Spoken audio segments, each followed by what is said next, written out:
آئیے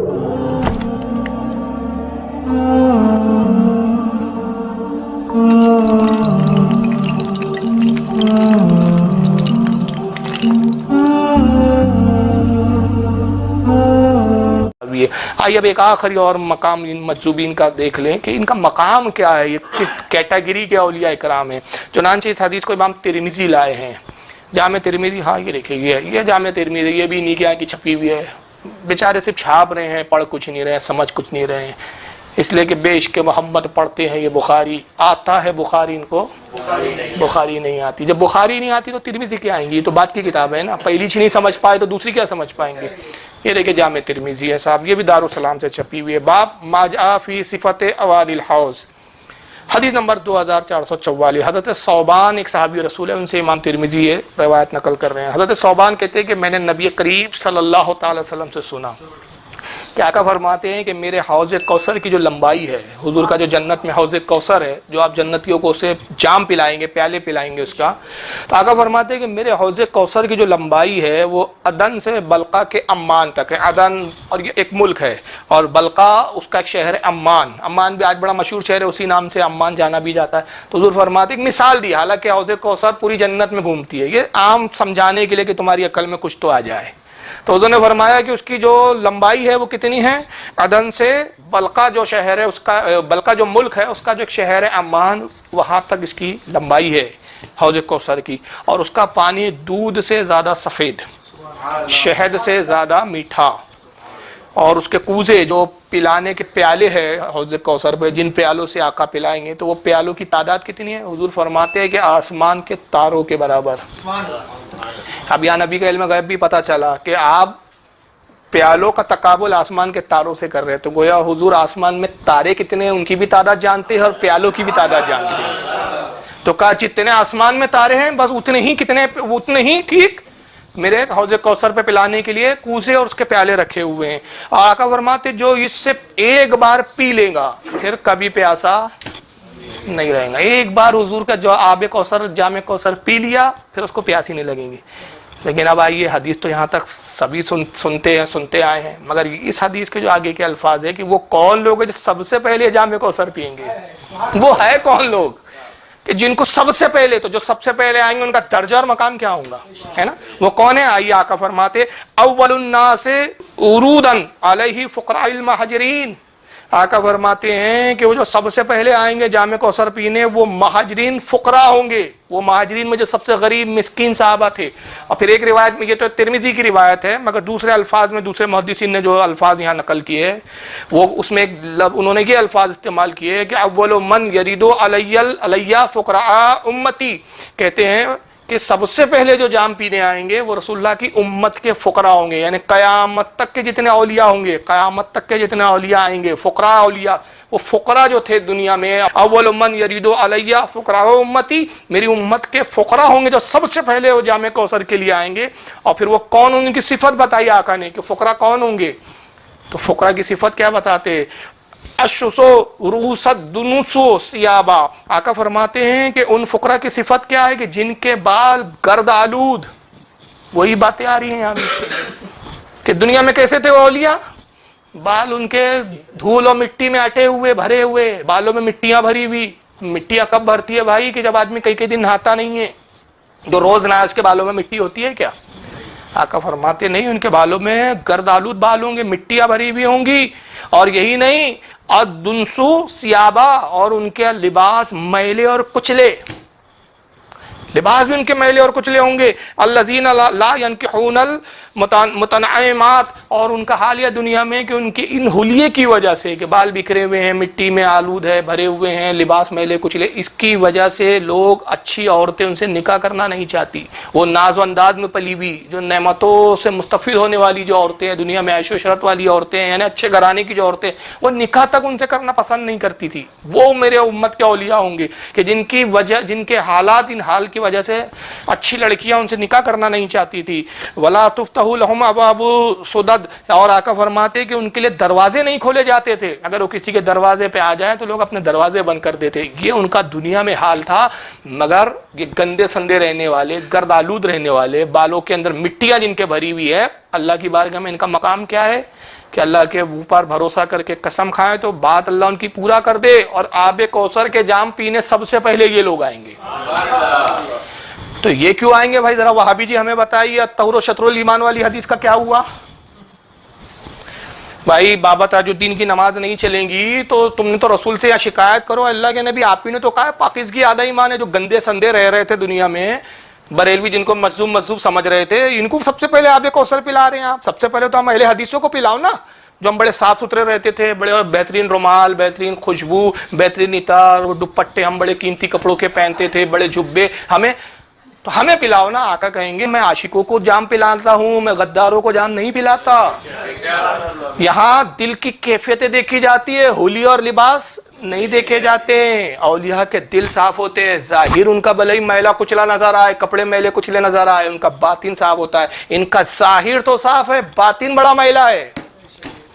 یہ دھتکارے جائیں گے آب کوثر سے، اور سب سے پہلے کنہیں پلایا جائیں گا؟